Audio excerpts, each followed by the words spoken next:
Important note: this is timeless and powerful wisdom that has influenced and improved the life of millions. Now that you have attracted it to your awareness, you must install it deep into your subconscious mind to experience a real change.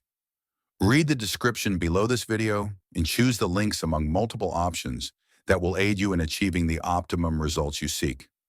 The journey to success is just one decision away.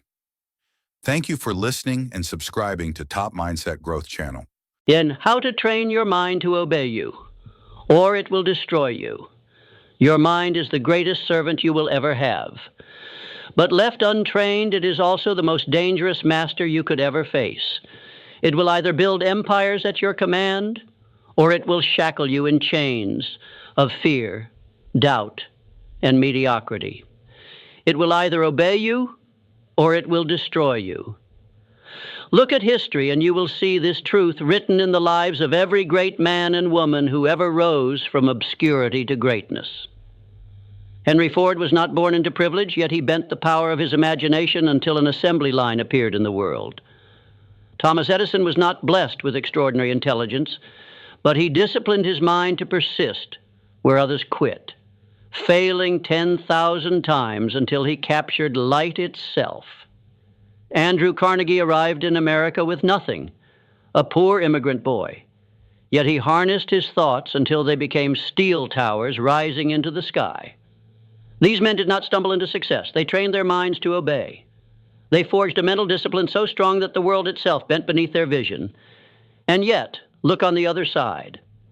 Look at the millions who drift through life, slaves to their own ungoverned thoughts. They dream faintly but doubt loudly. They start projects but quit at the first obstacle. They desire wealth, yet entertain thoughts of poverty every morning when they wake and every night before they sleep. Their minds are not servants, they are tyrants, and these tyrants crush their spirit long before the world ever has a chance to. Understand this: your life will not be shaped by chance, by luck, by politicians, or by the economy. It will be shaped by the ruler that governs your inner kingdom, your mind. If you train it, if you master it, if you command it with authority, it will obey you and deliver everything you demand of it. But if you leave it untamed, it will sabotage you, enslave you, and destroy your potential before you ever taste it. The battlefield is not out there. The battlefield is in here. And every day, you're either the conqueror of your mind or its prisoner. Close your eyes and imagine a wild horse. Its power is immense. It can carry you across mountains. It can pull enormous weight. It can charge into battle with unstoppable force. But left untrained, it will throw you off, drag you into ditches, and run headlong into destruction. The mind is the same. Raw power, infinite potential, but chaos without discipline.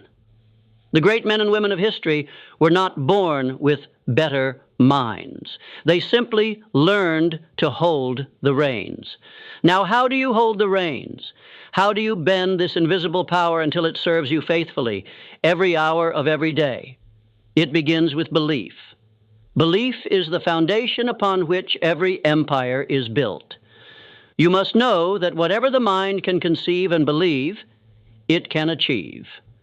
But belief is not a faint wish. It is not a half-hearted hope.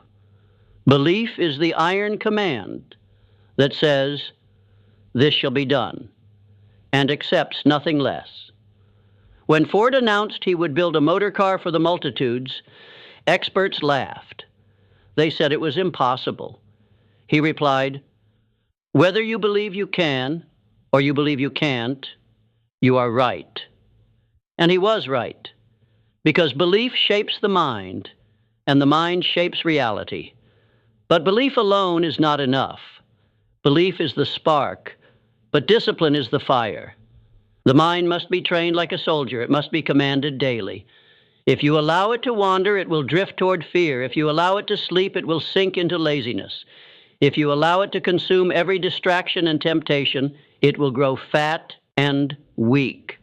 But If you direct it, if you feed it thoughts of power, if you starve it of fear, if you drill it in persistence, it will grow sharper than any weapon forged by man.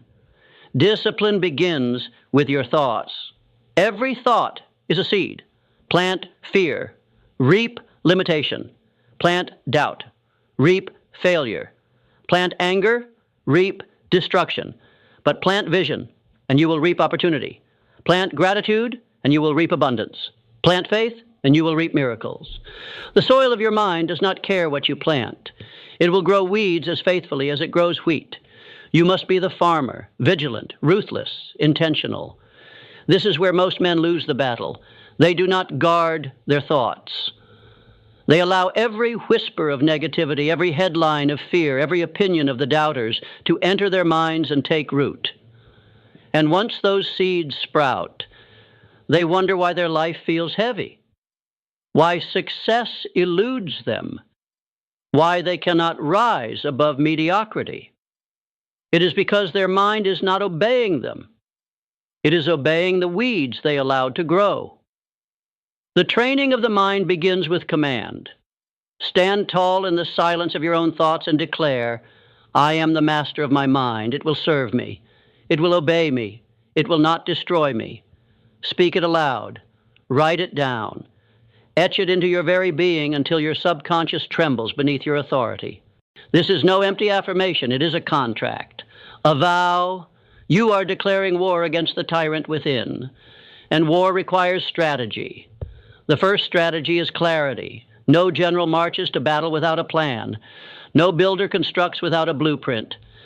And yet most men drift through life without ever commanding their mind to focus on a definite purpose. They wake, they work, they eat, they sleep, but they never declare, this is my aim, this is my destiny, this is what I demand of life.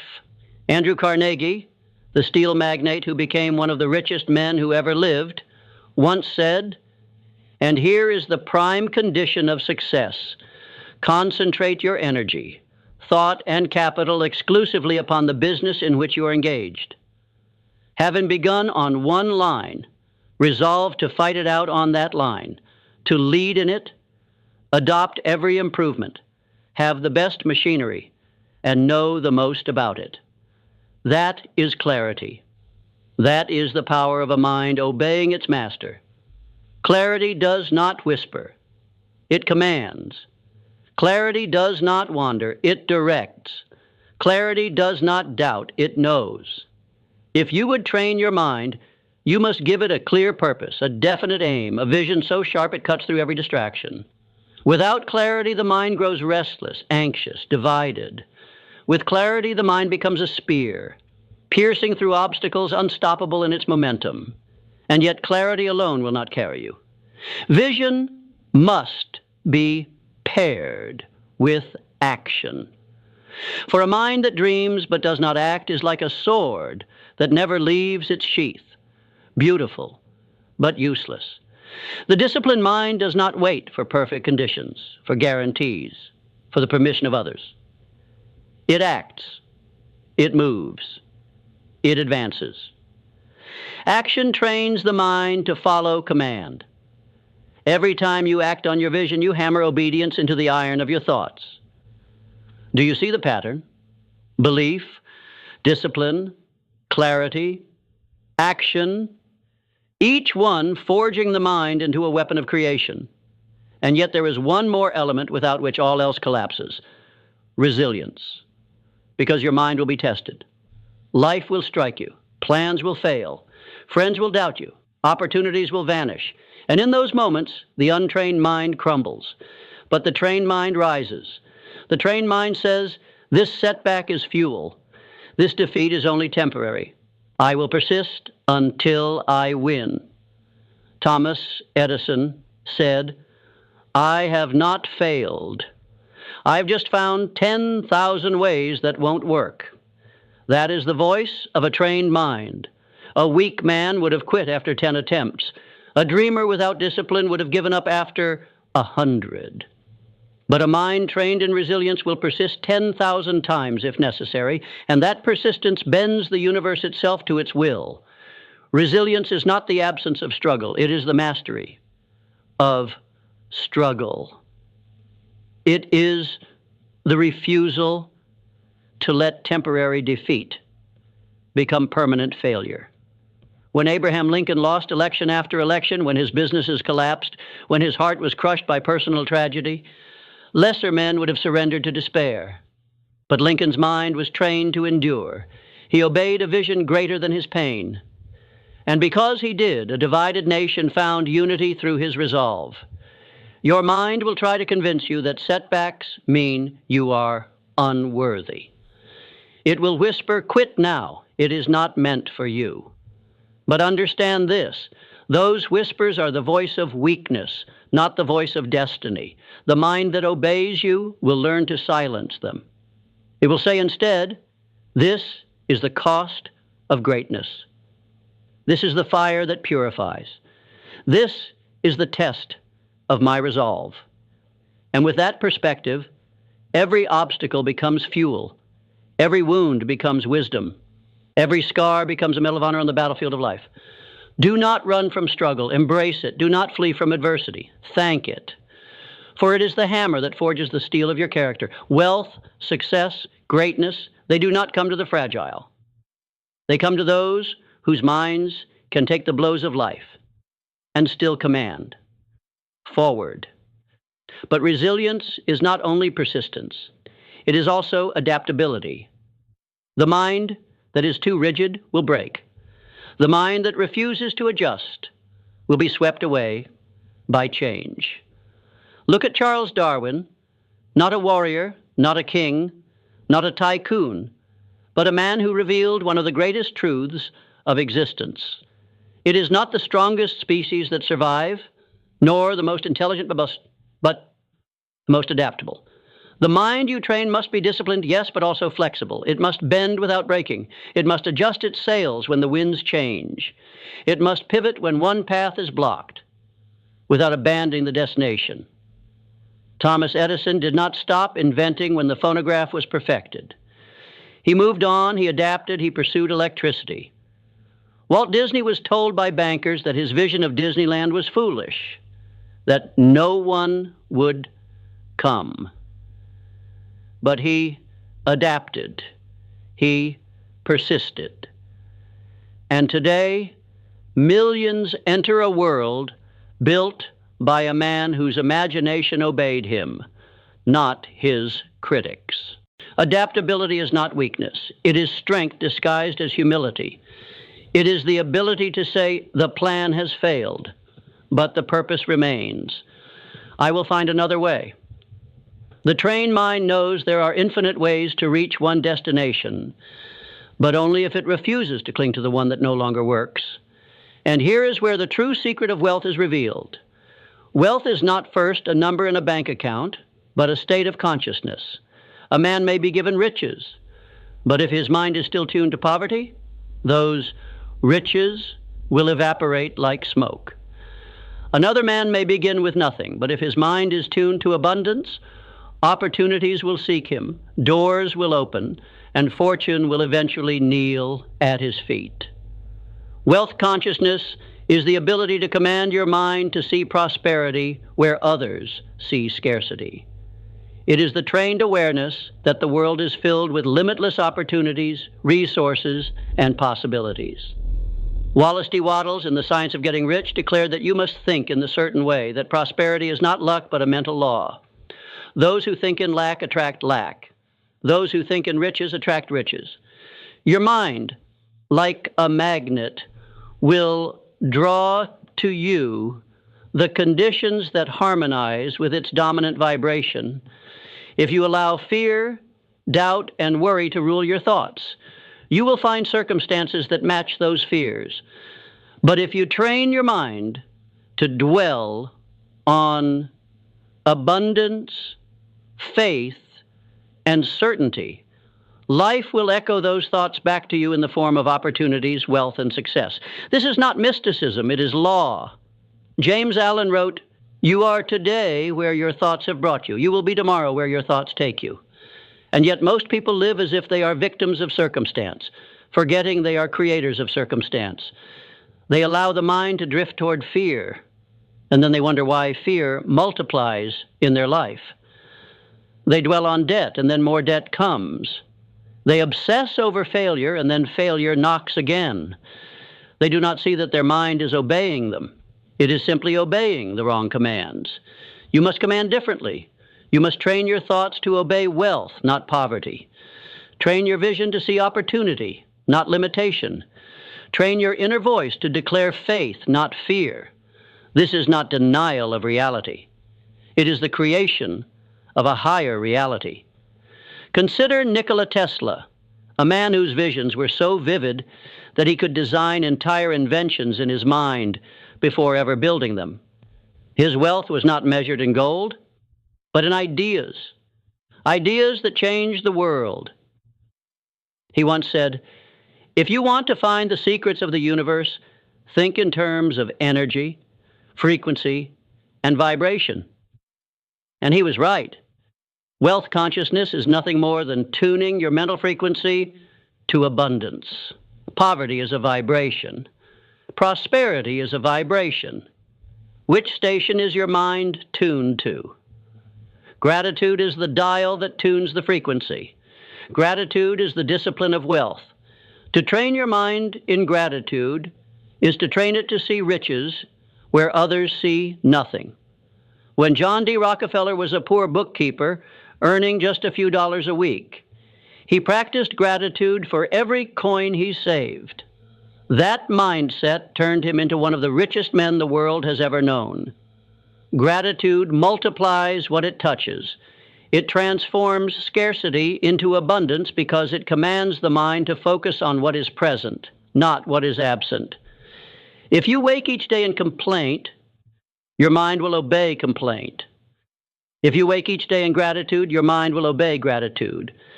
And what the mind obeys, life reflects. Gratitude does not make you naive. Gratitude makes you powerful. It tells the mind, I already have wealth. And in doing so, it attracts more of it. And with gratitude comes the final and highest discipline of the mind. Purpose. For what use is wealth without meaning? What use is success without service? A trained mind is not enslaved by greed. It knows that fortune is not an end, but a tool to create, to uplift, to expand. Carnegie gave away nearly his entire fortune to build libraries and universities. He said that a man who dies rich dies disgraced. Purpose transforms wealth from mere possession into legacy. Your mind must be trained to see beyond itself. A selfish mind collapses into its own desires. A purposeful mind expands into eternity.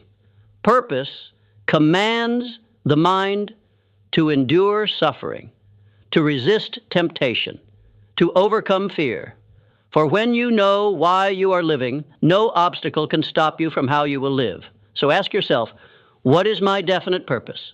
What demand will I command my mind to obey every day of my life? Without that answer, you drift. With it, you conquer. The time has come to stop treating your mind like a careless wanderer. It is a king's army, yours to command. Train it to obey belief, discipline, clarity, action, resilience, adaptability, wealth consciousness, gratitude, and purpose. And it will march with you into a destiny few men ever touch. Leave it untamed, and it will devour you from within. The choice is before you now, master or slave, creator or victim, conqueror or conquered. Your mind is waiting. It will obey. The only question left is, whose command will it follow?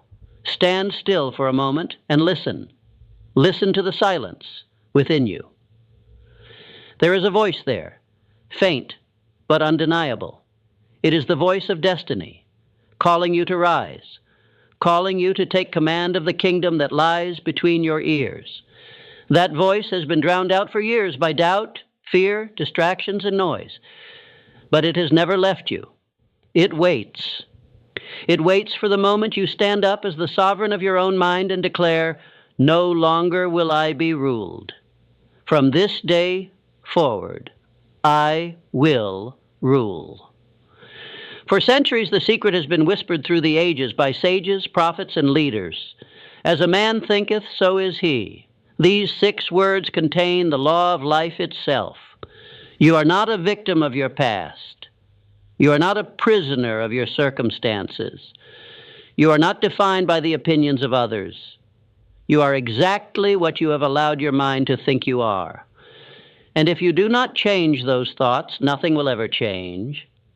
But here is the power. If you seize control of the mind, you seize control of destiny. If you command the mind, you command your future. And when the mind learns to obey, the world obeys with it. Look at Winston Churchill, who stood before a nation on the brink of destruction. Bombs fell, fear spread, defeat seemed inevitable. Yet his mind did not bend. He trained his thoughts to declare, "We shall never surrender." That command echoed into the hearts of millions, and a nation that could have fallen stood unshaken. That is the power of a trained mind. It does not just shape one life, it shapes the course of history. Look at Helen Keller, blind and deaf from infancy. The untrained mind would have accepted a life of silence and darkness, but with guidance and discipline, her mind became a flame that pierced through every limitation. She learned to read, to write, to speak, to inspire. She became a symbol of victory over circumstances that would have destroyed another. That is the power of training the mind until it obeys. Do you see the pattern? The giants of history were not gifted superhumans. They were men and women who forged their minds until the world had no choice but to yield to their vision. You carry within you the same potential, the same fire, the same command. The difference is not in what you were given. It is in what you demand of yourself. And now you must demand. Demand that your mind obey you. Demand that it rise when it wants to sink. Demand that it create when it wants to consume. Demand that it persist when it wants to quit. Demand that it focus when it wants to wander. Demand that it choose faith when it wants to fear. This is not optional. This is survival. Because the mind left untrained will not simply make you weak. It will destroy you. It will whisper failure until you believe it. It will replay past wounds until you relive them. It will magnify fear until you are paralyzed. It will poison the soil of your soul until every dream you plant withers and dies. But the mind you train will become your greatest ally. It will rise before you rise. It will guard you against doubt. It will sharpen your vision when the world blurs. It will strengthen your will when the body falters. It will feed you faith in the dark nights of despair. It will multiply every effort you make, every seed you plant, every vision you pursue. And it will carry you step by step into the life you were born to live. Do not mistake this as a gentle calling. This is war, and the war is fought within.